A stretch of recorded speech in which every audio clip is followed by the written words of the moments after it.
आज चाहिँ हामी त्यतिकै मर्निङ वाक गरेको बेबीहरूलाई लिएर नानुहरूलाई। आज मेरो छुट्टी थियो अनि एक दिन छुट्टी हुँदा यसो मर्निङ वाक गरेको। मेरो छोरा हेर्नु घरभित्र थुन्दा थुन्दा थुन्दा थुन्दा बाहिर निकाल्दा चाहिँ के हो त्यो सानो सानो बाख्राको पाठाहरू हुन्छ नि पुटुङ टुङ टुङ टुङ टुङ कुद्छ नि खोरबाट निकाल्दा त्यसरी कुद्छ नि हौ नानीहरू। यहाँ के कुदेको हेर्नु न त्यहाँनिर यस्तो हुन्छ है गाइस। एक दिन छुट्टी छ यस्तै छ हाम्रो एरिया चाहिँ होइन। यो चाहिँ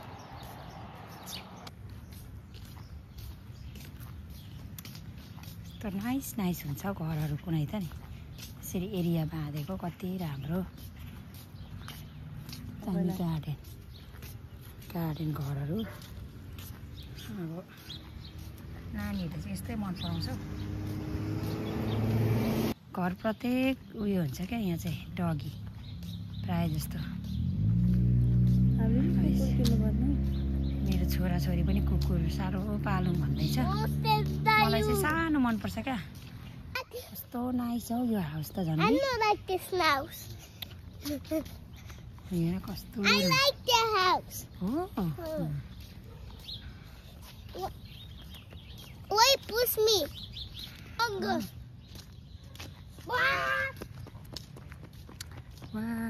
कस्तो नाइस देखेको।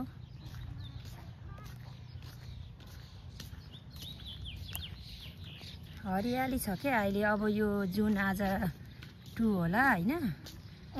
नानी नो बेबी नो। अनि जुन 2 हो होइन। जुन जुलाई अगस्त सेप्टेम्बर अक्टोबर डिसेम्बर अक्टोबरसम्म हो होइन। अक्टोबरसम्म चाहिँ यस्तै हुन्छ क्या यहाँनिर। ल कहिलेदेखि चाहिँ स्नो पर्ने हो महिना चाहिँ जे होस् 6 महिना चाहिँ यस्तो राम्रो हुन्छ। 6 महिना चाहिँ दामी हुन्छ क्या मौसम वेदर राम्रो नाइस।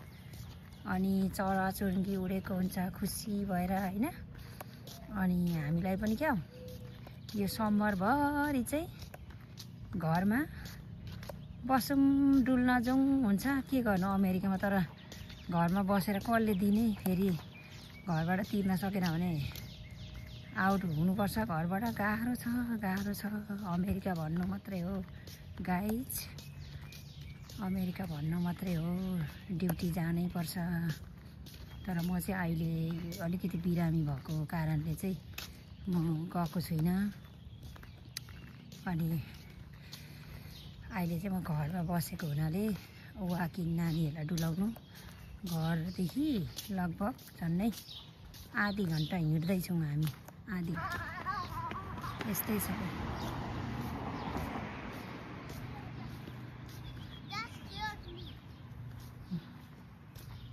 हामी त्यही त माला लगाउँछ नेपालीको रहेछ हो रहेछ। फुल लगाएको छ नि त नेपालीमा चाहिँ अलग्गै चिनिन्छ क्या। यो चाहिँ कागतीको बोट। वा अमेरिका पनि कागती हुँदो रहेछ। म चाहिँ आज चाहिँ यो भ्लग बनाउँदैछु यसो वाकिङ गरेको होइन। दिदीले खाना बसाएछ सब्जी अब बेलुकाको होइन बिहानको हौ। अहिलेको र त अहिले होइन नि हाउस कस्तो नाइस हौ।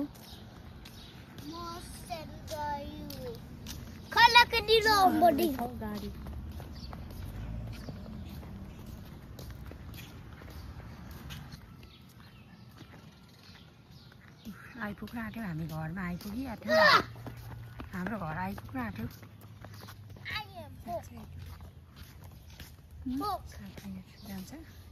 लोथोर्के कति पाउँदा त यहाँ त अमेरिकामा त नि यो लोथोर्के त कति हो लोथोर्के भन्छौँ नि हामी। यो के अरे नेपालमा मैले सागसब्जी रोपेको गाई सबै लोथोर्केले खाएर।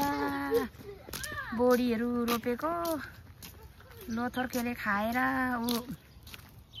अघि बिहान खेदाएको मैले लोथोर्केलाई गुटुटु पारेर माथि माथि आइराखेको रहेछ कि बोडीहरू खानको लागि। बोडीहरू रोपेको छु नि त सबै नै हो। के गर्नु है लोथोर्केलाई त भन्नुहुन्थ्यो नेपालमा भन्दा पनि अमेरिकामा यो जाउँ यो अहिलेको यो हिउँदो महिनामा चाहिँ हरियो हुँदो रहेछ क्या, हरियो ठुल्ठुलो। अनि यहाँ चाहिँ हरियो छ क्या। अब चाहिँ मेरो अलमोस्ट मेरो घर आइपुग्यो होइन। त हेर्नुहोस् है, बेबी भित्र पस्यो।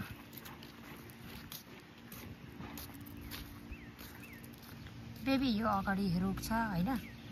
यस्तै हिजो मैले यहीँको तोरी उखालेको आलु प्याजहरू रोपेको छु यहाँ। अनि यस्तै छ यहाँ तोरीको साग अलिकति छ। यहाँ टमाटर रोपिदिएको छु। यो थाङ्ग्रा यस्तै लगाएको छु है गाइस। हेर्नुहोस् टमाटर फल्नु थालेको छ हौ यहाँ। त्यहाँ टमाटर फलेको देख्नुभयो हो। टमाटर फलिरहेछ। एप्पलको बोट रोपेको छु एउटा, एप्पलको बोट रोपेको छु। अनि हजुर भोलि चाहिँ मकै पल्ट खानुहुन्छ। यही अमेरिका पनि गऱ्यो भने चाहिँ हेर्नु जे हुँदो रहेछ क्या। बोडीको थाङ्ग्रामा चढ्नु आँटिरहेछ। अनि साग हेर्नु रायोको साग छरिदिएको छु। हेर्नुहोस् थाङ्ग्रा लगाइदिएको छु बोडीमा ट्याप्पै। आलु हेर्नुहोस् गाइस, धनियाँ आलुको छेउछेउमा धनियाँ गऱ्यो भने चाहिँ जे हुने क्या। यहाँनिर नेपाल जस्तै हो क्या यहाँ अमेरिका छु। अनि यहाँ लोथर्के कुदेको आमा रुखमा आँटी गाइस हेर्नुहोस्। अनि यहाँ मुला रोपिदिएको छु, मुला होइन। अनि रायोको साग छरिदिएको छु। धनियाँ हेर्नुहोस् यहाँ कुनै खाने बेला भयो होइन। यो धनियाँ चाहिँ कुनै चाहिँ के पो सानो सानो छ। तर लोथर्केले खानु नदिने रहेछ। बेरा त लगाएको छ तर के गर्ने। यहाँ एउटा एप्पलको बोट रोपेको छु। अब कहिले फल्छ होइन। ल हस् त सबैजनालाई बाई बाई। मेरो छोरीले नि बाई बाई। आजको हाम्रो भ्लग यति नै।